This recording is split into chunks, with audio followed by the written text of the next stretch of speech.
Hi guys! I'm going to my favorite mall para magpa-hairdo. Outfit for today. Sandals, shorts, and sleeveless lang. Mga kapempem, for today's video, ang ganap natin ay magpa-hairdo. Titingnan ko pa kung saang salon kami pupunta. Kasi right now, hindi ko pa alam kung ano yung mga available salon dito sa Ayala Feliz Mall since it's my first time din na magpapasalon dito. Yung original ko kasi is sa Pateros. So, tara.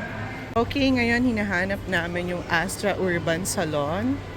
And titingnan namin kung maganda ba dun ang mga treatment nila for hair.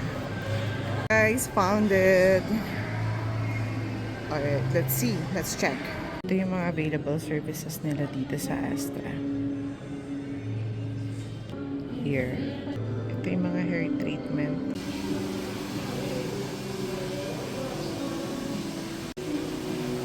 Super damaged na yung hair ko, guys. So, I think kailangan ko na siya ipatula. Let's see. Titingnan daw nila. Guys, ito yung current hair ko ngayon. So, medyo damaged na daw siya. Hindi nila sure kung mapapakintag nila ito ng bonggang-bongga. Pero mahanggang dito yung sure nila. So, yun. Kailangan lang siyang i-repair ng mga treatments para maging maayos. Hindi natin kung ano magiging kalalabasan mamaya. Dry shampoo muna tayo.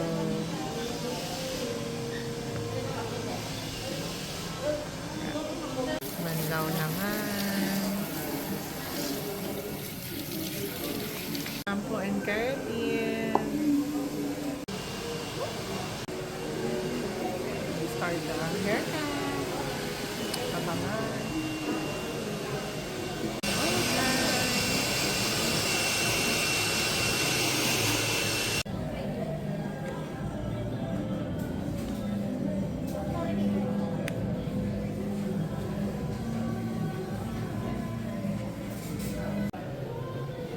Tapos guys, magbabalaw pa tayo din. Final conditioner lang.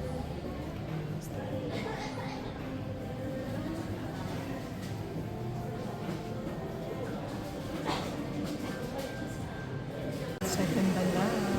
After 10 minutes na, ibabad yung conditioner.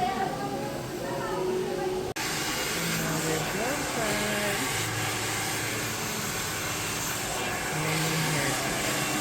Wala pa yung plancha.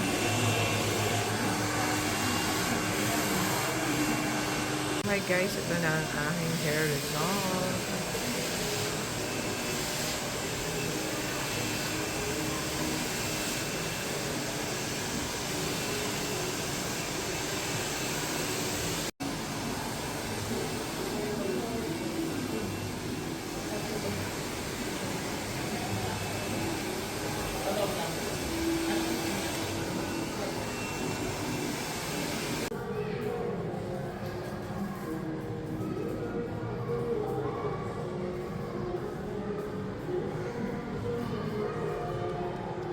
I'm done for the hair treatment. So, hahanap naman tayo ng makakain.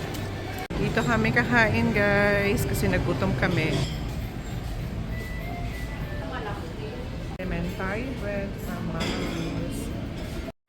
Prosciutto pizza. Truffle pasta for 2.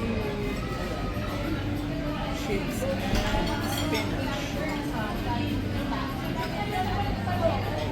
Kain tayo, guys. Kain muna kami. See you later. Truffle pasta, guys.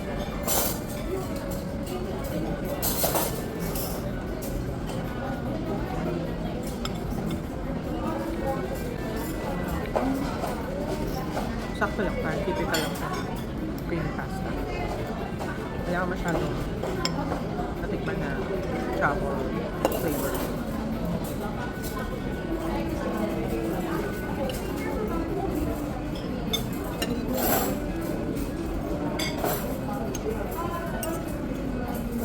Kailangan natin ng parmesan cheese. Very request lang ako.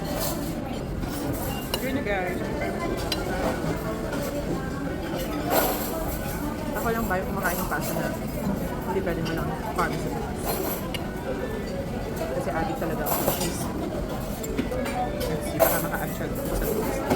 Medyo matabang kasi siya.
Ako lang ba guys, yung napapasayaw kapag masarap ang food?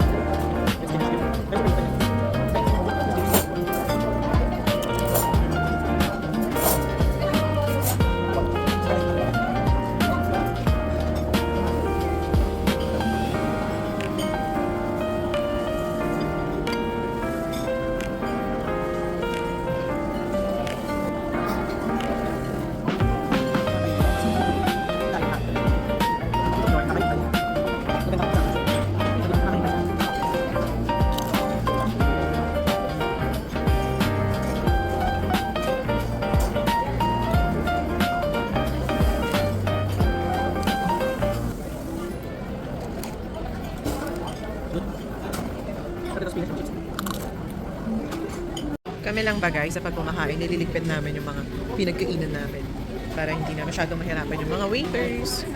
Kasi syempre, hindi madali ang kanilang mga work. Ayun, ganyan.